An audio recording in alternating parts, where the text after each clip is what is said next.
Yes, this airplane has been called by just about every derogatory permutation of its given name. Skymasher, Skytrasher, and Mixmaster, for example, and a few others making fun of its centerline thrust configuration. Push me, pull you, and suck and blow. The hardy soul arriving in one of Cessna's great multi-engine experiments garners sneers from drivers of real twins. You know, those airplanes with an engine on each wing and a minimum controllable number etched on the airspeed indicator. Cessna introduced the original Skymaster with fixed landing gear and normally aspirated 210 horsepower Continental engines.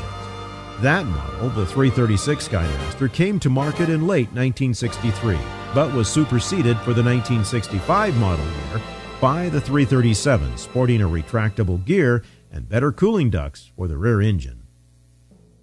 Few changes came to the basic airframe between introduction and the ending of production in 1980, except for the beefing up to accommodate pressurization for 1973.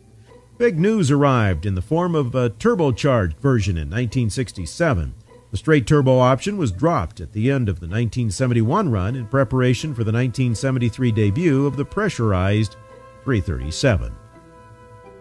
With a maximum pressure differential of 3.35, giving a 10,000-foot cabin at 20,000 feet, the P337 appeared as a true economy P-twin. All told, 1,867 of the 337 and T337 models were built, along with 334 pressurized versions.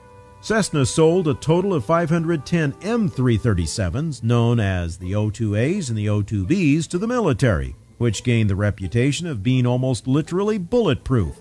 The Reims plant in France built a total of 109 of the various 337s under a license from Cessna. As promised by the Cessna design staff way back when, the 337's manners make it the perfect step-up twin for a pilot accustomed to a Skylane or Centurion. Handling is standard issue Cessna, heavy in pitch but unflappable and hugely stable in airspeed once trimmed. The Skymaster is just a bit heavier and faster and more demanding than the big singles below it in the line. Perhaps the greatest advance brought by the Skymaster was docile engine-out handling. Lose a power plant on takeoff and the 337 will not try to head for the weeds.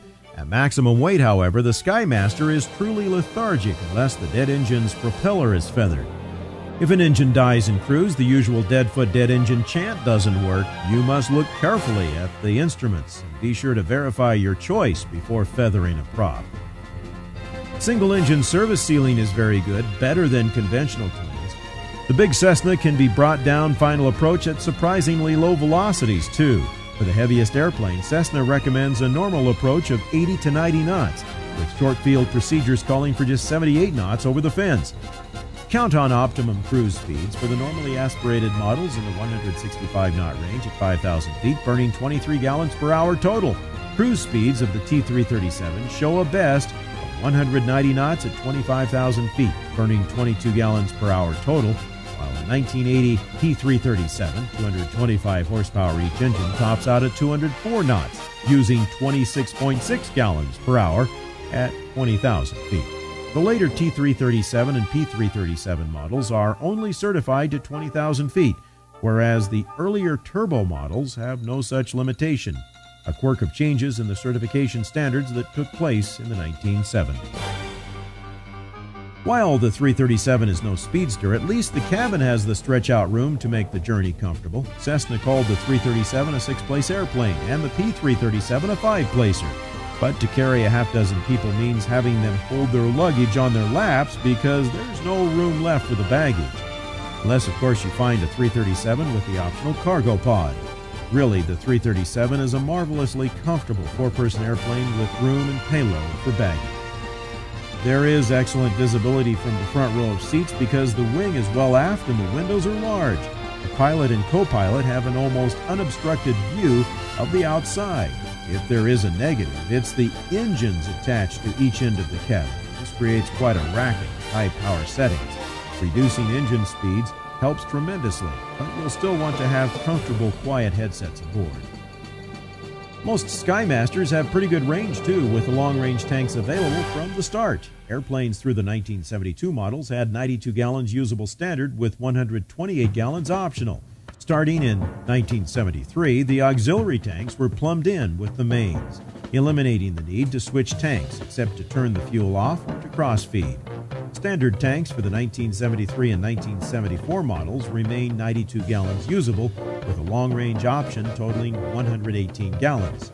In 1975, the extended range tankage was increased to 148 gallons usable in 4 interconnected wing tanks a side. Another systems headache, according to owners in simplified directional facilities, is the gear system. All 337s have full gear doors, and the hydraulic systems has been the bane of many a mechanic. We're told, however, by the Cessna Pilots Association that with proper maintenance, the 337 gear can be reliable and not terribly expensive to maintain.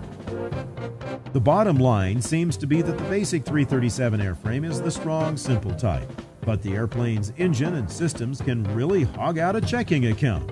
It's been said that there's no such thing as a cheap-to-keep twin, and that may be true. Certainly, if there were, the 337 would not be at the top of the list. Still, maintenance problems don't seem to matter much for those individuals who have spent the time and effort to debug their airplanes. For them, the 337 represents a reasonably economical, safe multi-engine airplane. They truly seem to love the Skymaster and will shoot daggers at those non-believers who call it anything other than a 337.